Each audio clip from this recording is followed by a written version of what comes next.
inspired na ako kasi ako mga kailay sa actually nagtrabaho sila mga restaurant. So, nakita na ko silang trabaho dito, nindot gyud murag challenging kayo, busy sila. Nya siguro is talent gyud siguro na ako nga or passion gyud siguro na ako nga magluto.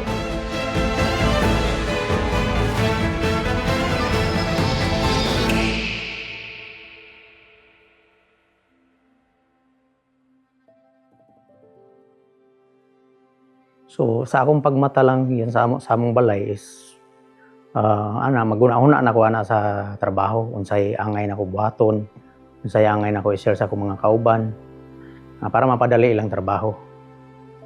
Pag abot na sa trabaho is check na ko na tanang mga unsay mga requisition, mga stocks na mo diha, unsa mga gasol or sa mga menu wala bay mga 86 item. Ako muna silang istoryahon kung unsay mga challenge sa ilaha.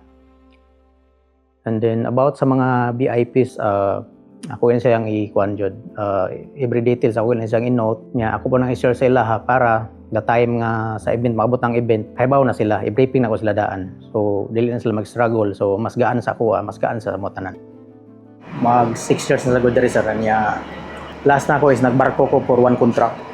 About sa mga technique dito, mga menu, nindot gyud siya nga moment para experience sa kusinero ba. Munang nainganyo kung may sa ilaha, kay pati sa balay ganahan sa ko magluto-luto. So mao to ni advice na ako akong amigo nga mag-eskwela og culinary, so para makasud pud ko og mga restaurant o hotel.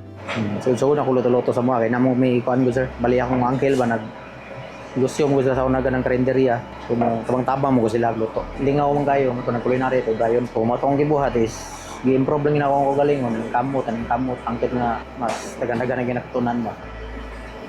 Sang importante lang gyud is di lang gid ka magkwenta sa kakapoy bitaw. Importante is kanang imo is aton ka para ra man sa imuha.